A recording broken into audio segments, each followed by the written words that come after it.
So I was out on my morning walk this morning. Funnily enough, that's when a morning walk happens. It happens in the morning. And it's my mum's birthday today. She is, wherever she is in the world, in the universe. She is 71. She died at 63, but she would have been 71 today. And I was walking back from the beach and I just saw this path that I pass every morning. And I see people going up and down the paths with their dogs, and I don't have a dog, so I haven't walked up along it. And I was like, something just made me go, just go there, just walk over there. And I had been thinking about my mum when I was in the sea. So I walked over, turned left, walked over, walked round a corner. Beautiful view of the ocean, and a little bench at the top of like a little cliff. So I sat on the bench and I sang happy birthday out loud to my mother, very loud. I looked around first because I'm not the best of singers, and then I just sang out loud, quite loud, on this little bench, just sang happy birthday to my mum. And then I had this like just this burst of emotional release came from my body in the form of tears, like proper big sobs on this bench, crying my eyes out while I'm singing. So I'm like, happy birthday, like crying my eyes out.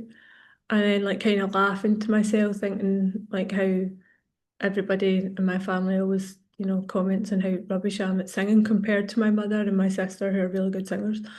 And I was like, she's probably, if she is somewhere in a form that is able to hear me, she's probably glad she's quite far. And then I sat there and I just cried by myself for 10, 15 minutes. And then I just started walking back to the house. And I was walking along and I heard another message from my body. And it was a Joseph Campbell quote: "The cave you fear to enter holds the treasure that you seek." It's something that I say to my clients a lot, right? Carl Jung has a very similar vein in his quote: "Where your fear is, there is your task." So it's this idea that the thing that you're afraid to do is the thing that you must do in order to expand your consciousness, level up, get to a different part of your life, get to the place where you're supposed to be in life. Um, Although I'm going to retract that because I'm going to say we're always exactly where we're supposed to be, but to get you onto a more aligned path with who you truly are, because who you truly are doesn't feel any fear and the day-to-day life. Um, who you truly are is not afraid of the challenges that are put on your path, because that version of you knows that these challenges are put on your path in order for the evolution of your soul and the evolution of your consciousness. So I was walking along and I heard this quote, this Joseph Campbell quote. The cave you fear to enter holds the treasures that you seek. Maybe holds the gold that you seek, I'm not sure. Um, we understand the gist of what Big JC was saying, Joseph Campbell, not Jesus Christ. And I was thinking about a call we had with a client yesterday, one of my male clients, and I had tasked him with some homework a couple of months ago, and it was something that he was afraid to do. And I knew that he was afraid, and I could tell by his demeanour when I asked him to do it, although it's not something that's outwardly frightening to most people. But it evoked fear in him, and I could tell that he didn't want to do it. And he made all the right noises about he was going to do it, and he would just try and find the time and try and find the space to be able to do this thing that I'd asked him to do. And then every week for the past couple of months, I've been like, are we any closer with that? Are we any closer towards, completing this task? And every time I asked him about it, he came up with a really, really good reason. And yesterday I said, your reasons are very good, but there's another word for them, which is excuses. This is the thing when we are faced with something that we don't want to do. We the ego comes up with really, really good reasons, which are also excuses, of why we don't need to do it in this moment, why we shouldn't do it, why it could be put off till tomorrow or a later date. So he was asked to do this thing 2 months ago and had every week for 2 months come on our sessions with really, really good reasons why he hadn't organised it, hadn't done it yet. And they sounded valid and reasonable, and also they were his ego's way of comforting him and keeping him from doing the thing that scared him. So eventually last week we had a session together, and I was like, look, the time has come. Like you're either going to do it or you're not. And if you're doing it now on this call. You're organising it now while we're here together. And he took the initiative and he organised the task while we were there on the session together. And I made him like hold himself accountable and tell other people in his life that he was doing this thing and he was going to go and do it last week. And I would speak to him about it on our session yesterday. And we got on the session yesterday and I knew he'd done it because he messaged me over the weekend to say, and I didn't ask him too many questions about it via WhatsApp or anything. I was just like, right, we'll talk about it on our session next week. So we come on the session and I said to him, okay, tell me how you feel now that you've done this thing that I asked you to do. And he just sat for a few seconds and he's just like, powerful. And I was like, right, great word, okay, powerful. And then we had a dialogue, a conversation about why it had taken them 2 months to do it. And I was like, can you see sitting here now that for 2 months you've been, and this is how clever the ego is as well. I was like, when do you think I first mentioned for you to do this? And he was like, at least 2 or 3 weeks ago. And I was like, it was 2 months ago. Like that's how clever your ego is. It's trying to like keep you small and keep you safe and keep you comfortable by being like, gosh, you only asked a couple of weeks ago and then I did it a couple of weeks later. And I was like, no, it was possibly more than 2 months ago, like 2.5 months. And he was like, well, and I was like, right, okay, what's changed between the version of you that I asked to do that in March and the version of you that did it last week? What happened? What changed? And he was like, absolutely nothing. Like nothing changed in his physical reality, nothing changed in his day-to-day life that enabled him the time and the space to complete this task. Okay, so why did it take 2 months for you to do it? And we just sat there for a moment and he was just like, fear. I was afraid. I was afraid to do it. Okay, can you see how your ego comes up with all these wonderful, wonderful stories about why you didn't need to do it? And they all sounded really valid and really reasonable and logical.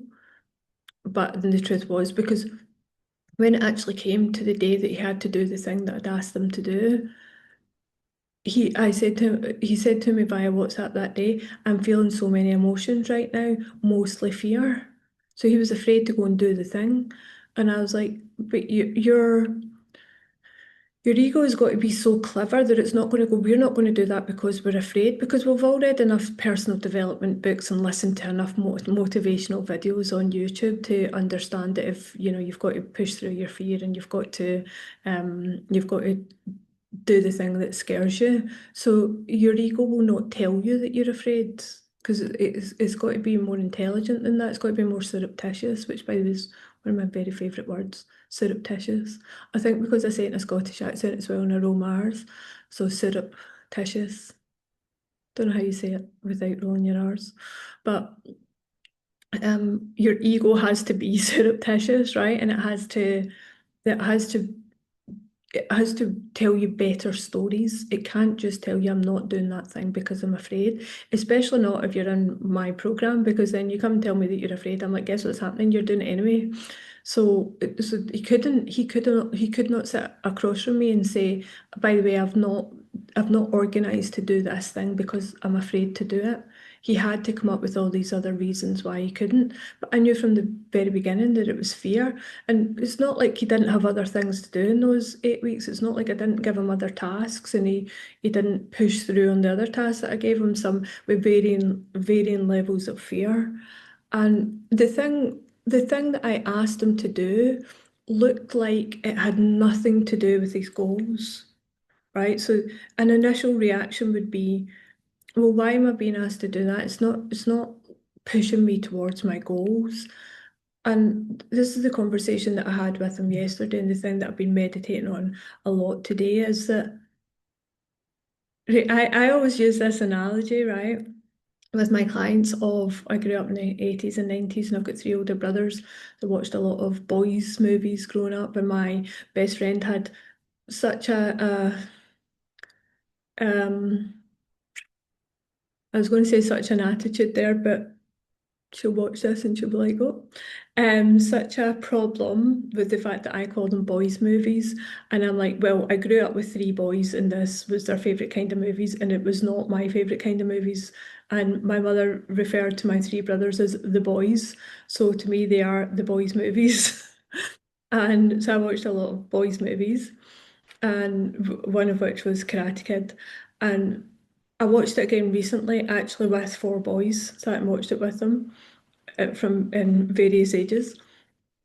And Mr. Miyagi having Daniel do the wax on, wax off, and the painting the fence and the cleaning the cars and stuff, so that when he went into the fight, when he went into the contest, that he could use the knowledge that he had gained from doing these things, they would transfer over to the fight, the contest, the I don't know what word we'll use for it, the fight that he was participating in. And at the time he was, if you've never seen Karate Kid, I'll just give you a bit of an insight into it. Danielson was not happy with he was like, why am I being asked to do this? Why am I not training? Why am I not learning how to fight?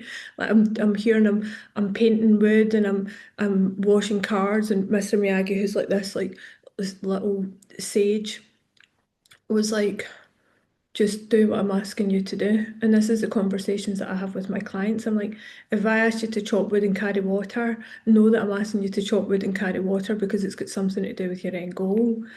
And the things that I'm asking you to do are things that I know make you feel uncomfortable. And you have to sit in that discomfort so that you can push through the fear, so that you can emerge on the other side.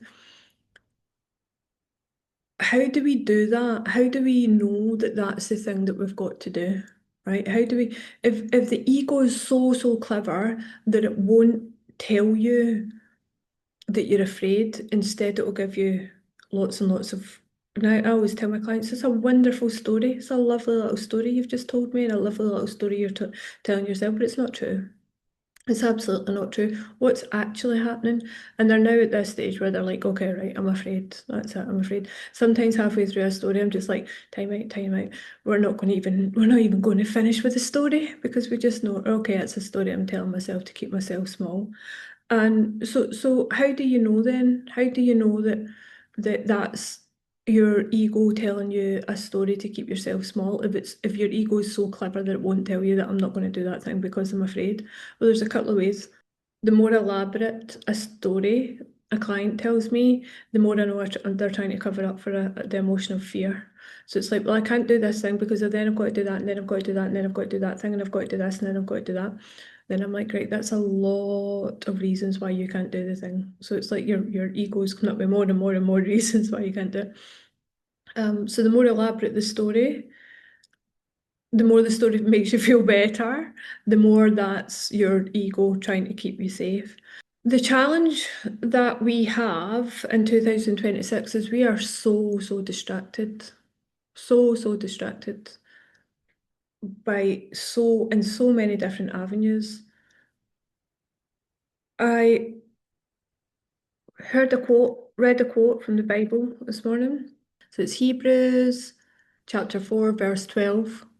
For the word of God is quick and powerful, and sharper than any two-edged sword, piercing even to the dividing asunder of soul and spirit and the joints and marrow, and is a discerner of the thoughts and intents of the heart. I need to tell you how those two things are related.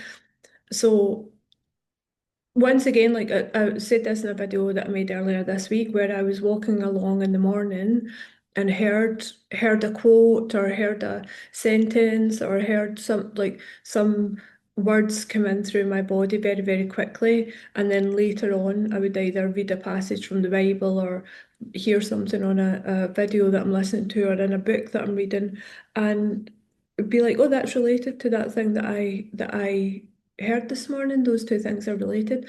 So the cave you fear to enter holds the treasures that you seek. How is that related to that verse that I just quoted from the Bible, Hebrews chapter 4, verse 12? Because the word of God, okay, so the word of God is quick and powerful. So how do we know if it's the ego? How do we know if it's the soul versus the ego? This is something that I talk about a lot as it's quick, it comes in fast. Your ego is chat, chat, chat, chat, chat, chat, chat, loads of stories. You don't need to do that. You don't need to, here's why you don't need to do it. Your soul, God, the divine intelligence that's inside all of us, is quick and powerful and sharper than a two-edged sword, is the Bible quote. It's quick, it's powerful, it's sharp. Caroline Myss, who's a great author and spiritual teacher, she says you've got to try and catch it. You've got to try and catch it when it comes in. It comes in and out so fast that if you're not in your body, if you're not fully present, you might miss it. The second part of the quote is piercing even to the dividing asunder of soul and spirit and the joints and marrow, right? So what does that mean? It pierces through your subconscious into your conscious mind, even if your soul and your ego are divided, even if they're separated, okay, which most people are, including myself, in any given moment. We're not constantly walking around aligned with the God within ourselves, or else we would be Jesus or Buddha or all of these people that were ascended masters. So the soul and the ego is always divided. So our role, our job, our thing that we can do for the betterment of our soul, for the evolution of our soul, for the evolution of ourself as a human being, is to understand that they're always divided, understand that there's a way that we can connect with the alignment of our soul, and understand that our ego is this younger sibling who's constantly just trying to keep us safe and keep us, no, don't go out there out into the big scary world, stay here and play with me. Right? And this is, by the way, this is like loads and loads of different passages in the Bible also correlate with this. It's the prodigal son, it's Cain and Abel, right? It's constantly this paradox, this duality of the two sides of ourselves, which is the soul and the ego. So how do we know when it's the soul and when it's the ego? The ego talks in a lot of stories. It gives a lot of information. It's almost like incessant chatter. It's like you don't have to do this, just do that. Do it like this, do it like that. Right? No, you don't have to. Like I woke up this morning, and by the way, another just go down another wee tangent here. Why not? Another thing is like now even that I've said this to you, your ego hears what I'm saying and has to get even more surreptitious, even more intelligent, even more clever at ways to keep you small. So now your ego might come in like it sounds like a commandment. It feels direct. I had a call with one of my amazing clients a couple of weeks ago. She's got loads of kids. She runs a very successful business. She's very busy. And I said to her, if money was no object, would you still cook all your meals? And she was like, yes, straight away like that. And I was like, okay. I still knew that it was her ego and not her soul that said it. I can't tell you how I knew that it was her ego and not her soul. One of the things was she answered too fast and firm, too firm, too fast. And I was like, oh, okay. So I've just put $1 billion in your bank account. You wouldn't have a private chef that cooks your meals while you're running this amazing business and looking after all your wonderful kids. You wouldn't have a private chef. You've got $1 billion in your bank. And by the way, this private chef is going to cook you all your favourite foods. They're going to cook them to perfection. You know, he's worked in Michelin starred restaurants. Um, you'll collaborate with the menu with him. You'll oversee where he's buying all the ingredients from. You wouldn't want that. And she was like, yes, I would. That's what I'd want. Yes. And I was like, okay. It's like one of those examples, right, that I just like threw out into the ether just to we were playing around with what our perfect life looked like. And I was like, right, do you see what just happened there? When I first asked you, you were like, yes. And I said, do you feel the difference now, looking back a couple of minutes later, on that was your ego speaking and not your soul? And she was like, yes, I do. And I said, how do you know? And she said, I was too strong in my answer. I was like, do you see how clever your ego has to be to catch you out, to pull the wool over your eyes? That I'm sitting here telling you that how do you know it's your ego and not your soul? Because your ego will go and give you loads and loads of stories. But there's also a version of your ego will go, no, don't do this. Like I woke up this morning and my first thought was, I'm not going to the beach today. I'm not going in the sea. And I heard it quite firmly in my body, and I still knew that it wasn't my highest self that was talking to me. It was this version of me that woke up knowing it was my mother's birthday, knowing that there was still some emotions held on to her death, held on to missing her, held on to lots and lots of things in my life, that was still there, and I wanted to comfort myself. And so I decided that I wasn't going to go to the sea. And just knew that it wasn't the best version of me that said it. And I just kind of went into autopilot and got up and put my bikini on and put my dress on and walked out the door and just didn't listen to that version of me that said that thing. And as I was walking downstairs, that version of me came up with some good reasons why I didn't have to go. You've been every day this week. Like, why do you have to go today? You're going to see all the time. You can go tomorrow. Just go to the sea tomorrow. There was reasons, good reasons, why I didn't need to go to the beach. No, but what I had to do was I had to go to the beach to sit on the bench to cry my eyes out while I'm singing Happy Birthday so that I could release that emotion. Your ego's vibrating at a certain frequency and it wants to keep you at that frequency because that's the frequency that it feels safest.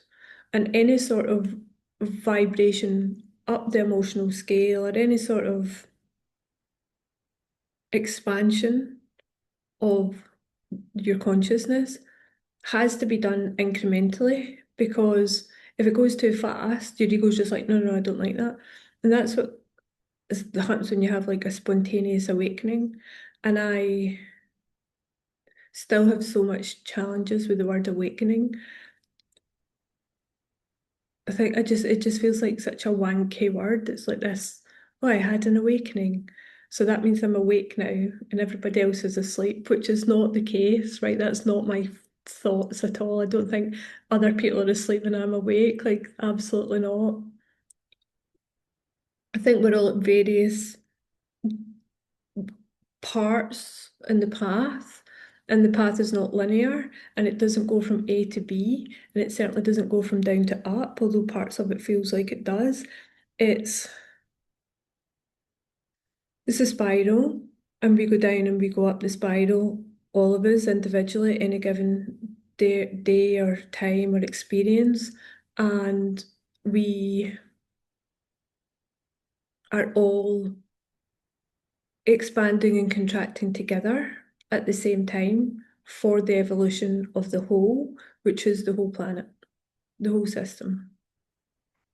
And if that person over there looks like they're contracting, while this person over here looks like they're expanding, both of those things must happen simultaneously for the evolution of our consciousness, for the evolution of our species. They must happen at the same time in that way. How do I know that? Because that's what's happening. And the planet, the species, the whole reality in which we live in is too intelligent to make mistakes. So when I say words like awakening, and it's like, well, I need to sit with that. I need to sit with my feeling on those words. but I don't ever want to be in a place where I play the comparison game where it's like, well, I had this spontaneous spiritual awakening, and that person over there never had the spiritual awakening, so therefore I'm somehow more aligned or closer to God than what they are. But well, first of all, I didn't. The very nature of the words, a spontaneous awakening, it's something that happened to me. I did not go out seeking it, and my God, I'll tell you, if if I knew in advance the experiences that I would have that I had, I would not have gone out seeking it. No one would go out seeking it. It was something that happened to me from an external force, an external experience. I didn't go seeking it. I didn't do anything that enabled it to happen. It just happened. I don't know why. Um, this thing that happened, or these experiences that I've had over the past 6 years, body experiences, mystical experiences, physical and spiritual, that they happened fast in the beginning. And I remember saying to someone I coached, who coached me in 2021, and when all these things were happening, and I was like, I was saying, like, like I wanted to tell my clients what was happening, and tell them how it could help them if something similar happened to them. And he said, don't unplug people from the matrix too fast. Don't unplug them too soon. And like that just stayed with me for so long, because I was like, yeah, that's right. It's like you can unplug people. It's like you go up to someone, and you tell them, oh, by the way, this reality that you think we live in isn't actually what's happening. And they're just like, I was having a conversation with someone last week, and I was explaining my theories on masculine and feminine energy, and how they're related to, how masculine energy is related to God and money. And I was like, what do you think about what I've said? And he was like, my mind is just blown here, like so many thoughts. And I was like, okay, I might have unplugged them too soon, or might just not agree with what I'm saying. I don't know, but I think like he definitely went home and had a lot of thoughts about it, and I don't know how I've gone down that rabbit hole. So if Carl Jung says where your fear is, there is your task, and Joseph Campbell says, um, the cave you fear to enter holds the treasures that you seek. How do you go seeking your fear? Especially, how do you go seeking your fear if you don't know the things that you're afraid of? Because your ego is so clever that it's repressed it into the shadow what your actual fears are. Because here's the thing, we present to the world in a certain way. We present our personalities, we present the way that we look, we present the way we walk through the world, we present the way that we interact with other people. And this avatar, this person that shows up for me, for you, on an individual basis, for everyone, we're very attached to that creation. And that's what it was, and that's what it is. It's a creation. We're attached to this person who we think we are. We're attached to certain parts of our personality. That's just the way I am. That's the way I do things. That's how I behave in the world. And it's good to have values and beliefs and principles if they are serving us, of course. If they are not, then we have to take those beliefs and those parts of our personality, we have to take them out and hold them under the light, and ask ourselves, are they serving us? Are they keeping us small? Are there parts that we can let go of, or release, and parts that we can take forward with us into as we go towards the life of our dreams? And I have no idea why I just said that. Yeah, so yes, I do. Um, So if we can't see our fears, we don't know them straight off the bat. And as I said, your ego has to be very clever, and it's not going to tell you, I think I'm not going to do that because I'm afraid. It's going to tell you I'm not going to do it because I don't have time, because I'm too busy doing this, because that's not part of my culture, it's not part of my religion, it's not part of my personality, it's not what people in my family do, it's not what people in my friendship circle do, it's not what people in my life do. So here's the reason why I'm not going to do it. I don't have time, I don't have the energy, I don't have the space, it's not going to help me. I just don't think it's for me. Like I've had so many conversations with people where I'm like, this is what I think you should do next, and that's their answer. And I'm not sitting here saying I know better and I know, but I also know that when further questioned, generally the answer is always the same. And I had this conversation with my client yesterday who I'd given the homework to 2 months ago, and he completed it last weekend. And I said, right, so I asked you to do this 2 months ago. You trust me, right? We've worked together before. Like you trust, you've been working with me now for 3 months. You trust me, you trust the things that I ask you to do, you trust the things that I say. 90, you agree with 95 to 99% of the theories that I put forward on our sessions? Yes or no? Yes. Okay. So why, what if I ask you to do something, why do you not trust the thing that I'm asking you to do? I'm like, you have to ask yourself why you're batting against it. Like, how old is the version of you that doesn't want to do this thing? What is the version, who is the version of you that doesn't want to do this thing? Is your highest self. You come into my program, everybody gives their higher self a name so that we can differentiate between the higher self and the current self. So you've got a current name, a current nickname that you give yourself, and then you've got a higher self name. So I said, what does that version of you, and I referenced the name that he had chosen. What does he think about that? And he's like, fear, just fear. Okay.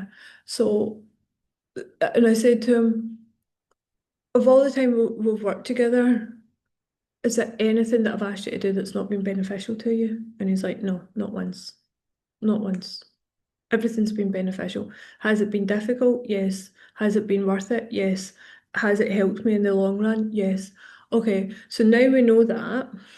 The next time I ask you to do something, you're not going to take 10 weeks to do it, because we know that the version of you that was asked 10 weeks ago and the version of you that did it, yes, that last week, the only difference between these two is that you were pushed through the fear by me because I kept asking you when you were going to do it. So that's the only difference between those two. And you were still scared the day that you did it. So you just had to do it scared. And this is how and I've said this before on videos that I've made recently. It's like, how do we manifest the life of our dreams? We manifest the life of our dreams based on these two quotes by Carl Jung and Joseph Campbell. The treasures that you seek. That's the life of our dreams. That's what you want to manifest. That's everything that you want to manifest, your glorious path, your biggest life, all of your desires, all of your goals, the treasures that you seek. You have to enter the cave that you fear. You have to go and do the thing that you don't want to do to get the life that you want. So it's a very, very simple formula. To make manifest the life of your dreams, you have to do the things that you've not done up until now that are going to take you to that place. Carl Jung's quote, where your fear is, there is your task. Well, why? Why would these two great minds encourage us to do things that we're afraid of? And I was thinking this as I was walking along this morning, and I was like, well, I was sitting on a bench on a cliff overlooking the sea, and I was like, right, well, I'm somewhat afraid of heights, like not massively, right? But I was looking over the cliff and I was a bit like this looking over. You're standing on the edge, and I don't know if this happens to anybody else or if it's just my strange brain, but I will tell you that I watched the video for Harry Styles' Aperture, and it was if you've anybody seen the video, and it's he's walking along and then he gets into like this dramatic fight with this guy, but it turns out at the end that it's all just in his imagination. And I was like, yeah, that's literally my inside of my brain. Like, I look at people and my brain starts to like create all these scenarios of different things that could happen. So I'm like standing on the cliff edge this morning and I'm looking over and there's a part of me that's like, imagine, and it's not dangerous. It's not, there's no like loose rocks or anything.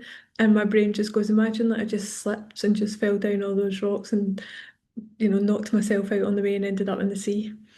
Right. And I'm like, yeah, like that's not going to happen. Right. But I'm sitting there and I'm going, right, don't go too close to the edge because I'm wearing flip-flops as well. And I was like, so when I was walking back and I heard, the cave you fear to enter holds the treasures that you seek.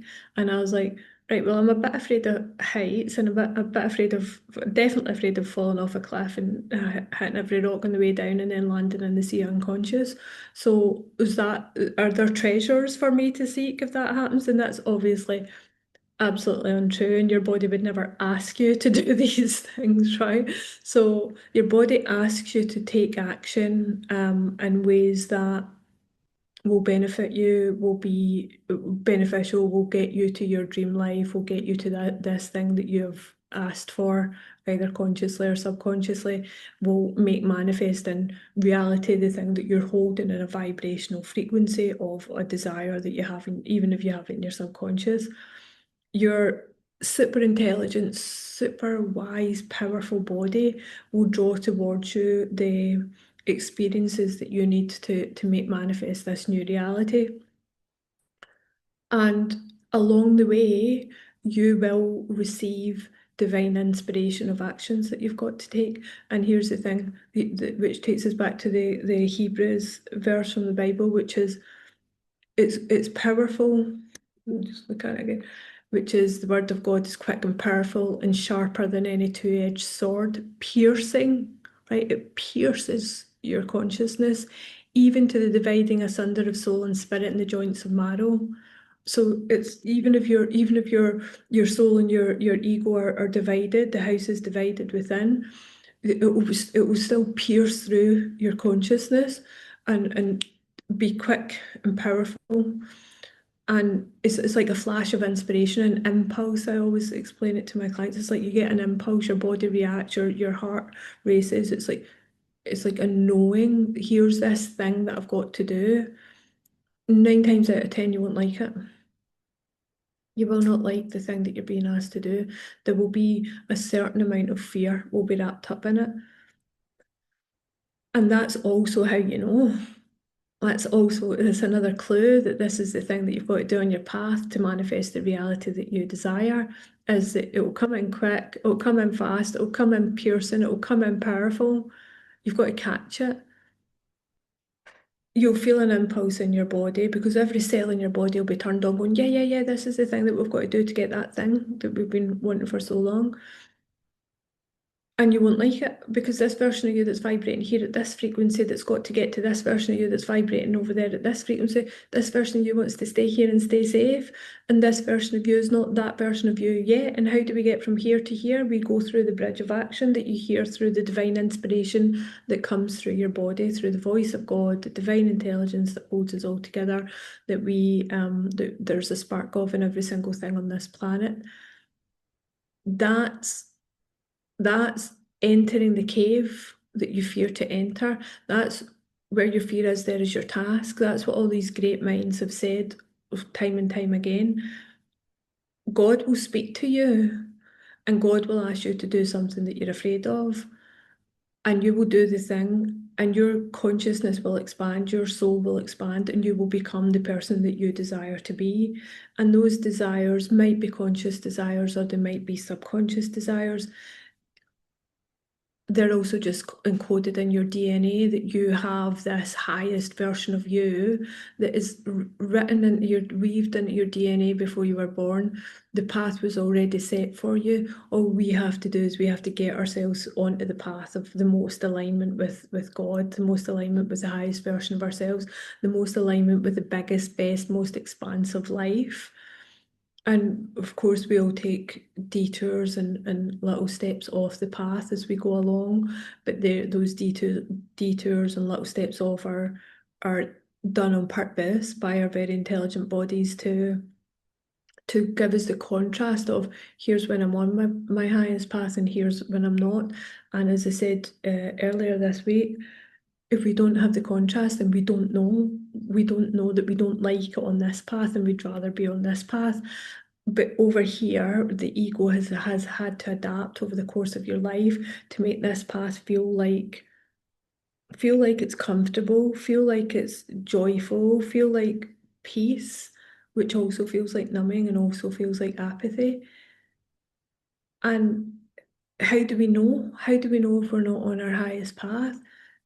I can't tell you any other way of you just know. It's just a knowing inside of you that you're not giving it your all. You're not doing the thing that you came here to do. That there's something gnawing at you. It's like a little tapping on the shoulder, I always say. There's something there that's, it's just always there. It's following you around. It's whispering to you just before you fall asleep and just when you wake up. And it's like, this isn't it. This isn't what we're supposed to be doing. We're supposed to be over here living our dream life. That big dream that we always had inside of us. We only get one shot at life. We need to be over here doing it.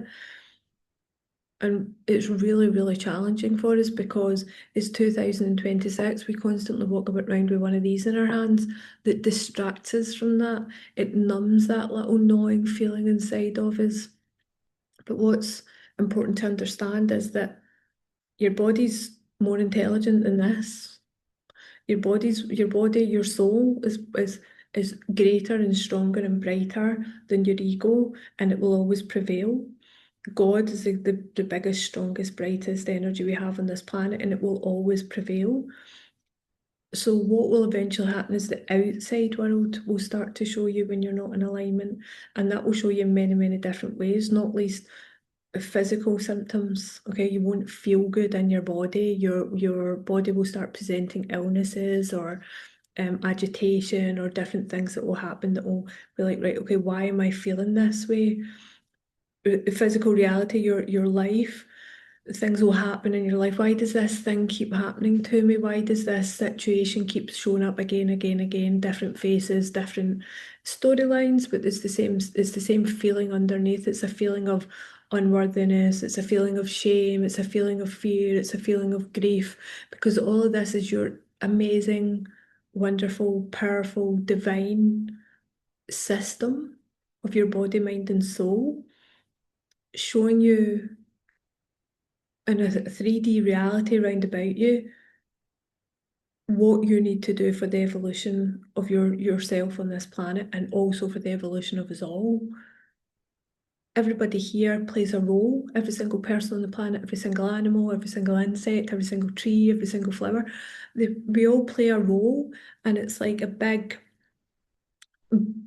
beating heart of evolution and love, and the opposite of love, which is lack of love, and growth and expansion in every single person, every single animal, every single insect, every single aspect of life plays a part. And we can't have this delight if we don't also have the darkness. So this person over here that is doing this thing that you might look at and be like, that's less than beneficial to themselves, to the whole, to everything on the planet, to God. And you're over here maybe thinking that you're doing really, really good things and that you're being beneficial and to yourself and to God and to the planet. There's a spectrum, and we need both, and we need that person over there doing that thing and this person over here, which could be you doing this thing. We for sure need both because all of it's beating together. It's all a big beating organism that is together. We need every single part of it, and you play a part in that. Like, isn't that amazing? You are a part of the beating whole heart of all of this planet, all of this universe. What is your part? Why are you here? What part do you play in this? Are you playing the part that you came here to play? Do you feel good about it? Do you feel good in your body every day? Do you feel joyful? Do you feel aligned? Do you feel that you're living the absolute best, highest life that you came here to live? Do you feel connected to not just the people that you like and the people that you choose to be in your life, but to everything? Do you feel connected to every single thing on the planet? Because you are. And when you understand that and when you get in tune with that and get connected with it, God will speak to you through your body. God will communicate with you. The divine intelligence that connects us all will speak to you through your body. It will tell you the next step on your path. It'll come in like a flash. It'll be powerful. It'll be piercing. It'll be scary. It might be not what you want to hear, but you'll know it. You'll know it when it comes in. And it is a universal intelligence that is, oh, we fly come towards me because it's saying, Ali, you need to end this chat because you've got a call in 3 minutes. It is that tiny little fly is also part of the whole, so that's why I'm like this. I'm trying not to kill it, and it's tiny. Um, but I do need to go. I need to stop recording. You're here for a reason. You have a role to play. You are part of the whole,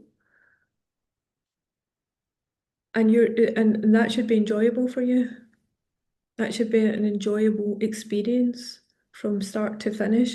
And if it's not, then how do we get back in alignment with joy, back in alignment with peace, back in alignment with unconditional love and curiosity, back in alignment with an understanding that every single thing on this path is connected, every single thing on this universe is connected. How do we get back there?